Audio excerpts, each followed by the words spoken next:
இதுக்கு முன்னாடி ஒரு தம்பி பேர் சொன்னீங்க பார்த்தீங்கன்னா 5 கோடி கொடுத்தாருல, அவர் பேர் என்ன? குகேஷ் சார். குகேஷ் அவர் இந்தியா லெவலில் வெற்றி பெற்றிருக்காரு, உலக லெவலில் வெற்றி பெற்றிருக்காரு, இன்டர்நேஷனல் லெவலில்.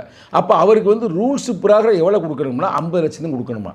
அதை 10 மடங்காக்கி ஒரு திராவிட மாடல் அந்த கோட்பாடில் அவங்களுக்கு எவ்வளோ கொடுக்குறாங்க? 5 கோடி கொடுக்குறாங்க. இப்போ இதுக்கு மாதிரி ஆசிய கப்பில் வெற்றி பெற்றவங்களுக்கு அந்த ரூல்ஸ் அண்ட் ரெகுலேஷன் நாமினி அந்த இது இருக்கு பார்த்தீங்கன்னா, அதில் 15 லட்சம் தான் கொடுக்கணுமா. இப்போ இந்த 15 லட்சத்தை அதே ரூல்ஸில் 10 மடங்காக்கி 1.5 கோடி கொடுக்கலாம். அது கொடுக்கல. எங்கள் தலைவர் 1.5 கோடி கூட கேட்கல, 1 கோடி கொடுங்க அப்படின்னு கேட்குறாங்க. தப்பா ரைட்டா? அதுதான் நான் உங்கள்கிட்ட கேட்குறேன். இல்லை, ரொம்ப சரி. ஆனால் என்னோட கேள்வி இதில் என்ன அப்படின்னா, நான் கேள்வி கேட்டிருக்கிறேன். நெறியாளர் அவர் ரைட்டு. நாங்கள் ட்விட்டர் ஃபேஸ்புக்கில் தான் எல்லாரும் அரசியல் பண்ணுறாங்க. முதல்வர் அவர்களே அது முடிஞ்ச பிறகு நான் கொடுத்தேன் அப்படின்னு அவர் போடுறாரு. முதல்வர் மட்டும் போடலை, எல்லாருமே. விஜய் ஓ நீ விஜய் பார்ட்டியா? விஜய்க்கு இதே வேலை தான். விஜய் மக்களை சந்திக்க மாட்டார், மக்கள்கிட்ட பேச மாட்டார், அவர் ட்விட்டர் ஃபேஸ்புக்கில் போடுவார்.